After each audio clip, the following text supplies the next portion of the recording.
Panels పెట్టుకొని current bill ఆదా చేసుకుంటూ డబ్బులు సంపాదించండి. SRK green energy. ఎంత సెక్యులరిజం అంటే అందరికీ, ఎంత సెక్యులరిజం అయిపోయిందంటే అందరికీ. నేను అనేది మన కంట్రీ స్లోగనే సత్యమేవ జయతే.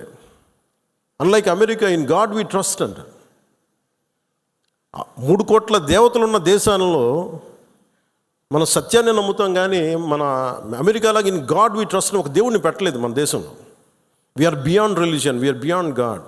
Truth is eternal. సత్యం అంటే ఏంటి? ఒక తప్పుని తప్పుగా చెప్పడం, ఒప్పుని ఒప్పుగా చెప్పడం. If I make a mistake, I'll say admitted it's a mistake. Constant కరెక్షన్లో ఉండాలి. ఎటర్నల్ ట్రూత్ అది. అలా కాకుండా ఇంత 26 మంది చనిపోతే మత ప్రాతిపాదికని చంపినా కానీ మన సెక్యులర్ వాదులు, సో కాల్డ్ సూడో సెక్యులరిస్, వాళ్ళు ఏం మాట్లాడుతున్నారు? మతం అడిగి చంపలేదంటారు. చనిపోయిన మధుసూదన్ గారి భార్య, అందరూ వాళ్ళ అబద్ధాలు చెప్తారు. వాళ్ళు పాకిస్తాన్ని ప్రేమిస్తూ అంటారు. వీళ్ళందరూ ఇక్కడ భారతదేశంలో కూర్చొని మీరు పాకిస్తాన్ని ప్రేమిస్తుంటారు. మొన్న కొంతమంది నాయకులు డిబేట్లో మాట్లాడుతుంటే చూస్తున్నాను. మీరు పాకిస్తాన్ అంత ప్రేమిస్తే దయచేసి పాకిస్తాన్కి వెళ్ళిపోండి. ఇక్కడ ఎందుకు? పాకిస్తాన్ మీద మీకు అంత ప్రేమే ఉంటే ఇది మాట్లాడుతున్న పని ఏదైనా వీళ్ళందరూ కూర్చొని కాంగ్రెస్ నాయకులు వీళ్ళందరూ, కొంతమంది ఎమ్మెల్సీలు కూడా ఉన్నట్టుగా అనిపించింది నాకు చూస్తుంటే. ముఖ్యంగా సౌత్ నుంచి ఉన్నారు కొంతమంది సీనియర్ కాంగ్రెస్ నాయకులేం. కాంగ్రెస్లోనే విభేదం ఉంది.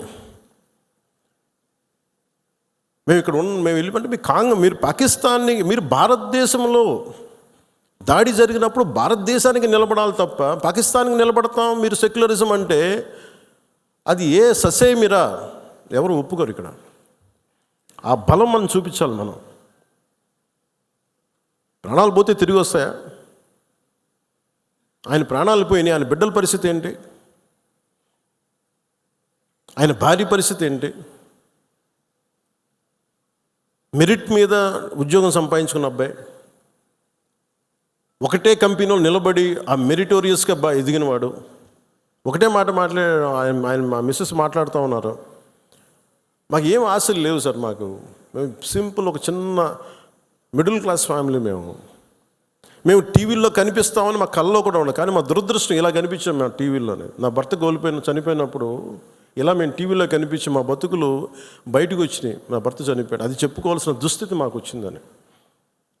వెళ్ళినప్పుడు బిగినింగ్లో ఆవిడ నన్ను ఎంత ఒకలాగా ఒక నిష్ఠూరంగా మాట్లాడారంటే బాధపడుతున్నారు. మిమ్మల్ని అనకూడదని మళ్ళీ అన్నారు. మీరందరూ ఇస్తేనే కదా నమ్మకం. ఇది మోదీ గారి ప్రభుత్వం, ఎన్డీఏ ప్రభుత్వాన్ని కదా, మేము భరోసాతో కదా మేము వెళ్ళింది. మేము కాశ్మీరు ఇన్ని కోట్ల మంది వెళ్ళారని మీరు అందరూ చెప్తేనే కదా మేము వెళ్ళాం కాశ్మీరు.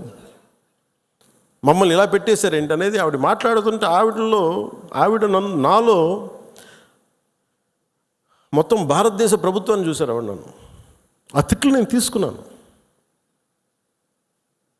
ఆవిడ సారీ చెప్తున్నారు, కానీ నాకు అర్థం లేదమ్మా, మీరు ఎంత తిట్టాలో తిట్టను, ఏం పర్లేదన్నాను. మీ కోపం ఎవడో ఒకరి మీద చూపించాలి, మీరు కోపం మా మీద చూపించను, పర్లేదన్నా అని. ఇంత దారుణంగా ఉంటుంది. నేను అనేది ఏంటంటే మనం నువ్వు ఏదైనా సరే మత ప్రాతిపాదికన చంపటం ఇది మటుకు అస్సలు ఏమాత్రం సహించలేదు. అంటే ఎందుకు భారతదేశం చాలా బలమైనది, భారతదేశం మన సెక్యులరిజం చెప్పుకోకర్లా. సెక్యులర్ అనే పదం మనం యాడ్ చేయక్కర్లా. సెక్యులర్ పదం అని యాడ్ చేయకముందు 70s వీఆర్ సెక్యులర్. సెక్యులరిజం అంటే అపీస్మెంట్ కాదు, అది వైట్ వాష్లు చేయకండి తప్పులు చేస్తే. సర్ తన్సే జుదా అని చెప్పి అంటే అట్లాగే తుపాకులతో సర్ తన్సే జుదా చేశారు వాళ్ళు ఉగ్రవాదులు. తల లేదు, పట్టుకుందాం ఆకన్నా ఇలా అంటే తల లేదు అక్కడ.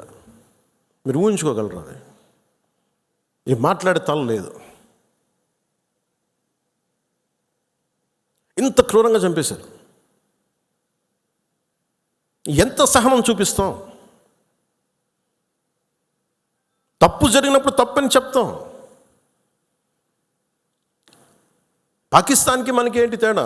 జిన్నా విడిపోయినప్పుడు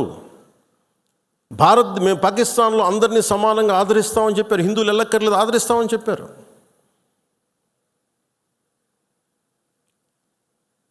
2 కోట్ల పైన ఉండే, చాలా కోట్ల ఎక్కువ, అంత జనాభా ఉండే చోట ఈరోజు జస్ట్ పట్టుమని కొన్ని లక్షల్లో ఉంటారు పాకిస్తాన్లో హిందువులు, అంతే. బట్ వేరస్ మన దేశంలో, పాకిస్తాన్లో ఎంత జనాభా ఉందో ముస్లిం జనాభా అంత జనాభా ఇక్కడ ఉంది. That's what India is. అంటే మనం నిజంగా ఈ సోకాల్డ్ సూడో సెక్యులర్ వాదులు చెప్పిన విధానంగానే అయితే నిజంగా అసలు ఇంతమంది ముస్లిం పాపులేషన్ ఉంటుందా? ఇంత వివక్ష చూపించే దేశం అయితే, హిందువులే నిజంగా వివక్ష చూపించే దేశమే అయితే ఇన్ని లక్షల మంది ఉండగలరా? అసలు ఇన్ని కోట్లాది మంది జనం ఉండగలరా? పాకిస్తాన్లో ఎంత ముస్లిం జనాభా ఉందో భారతదేశంలో అంతే ముస్లిం జనాభా ఉందో దాదాపు. అంత వివక్ష హిందువులకి ఎందుకు ఉంటుంది?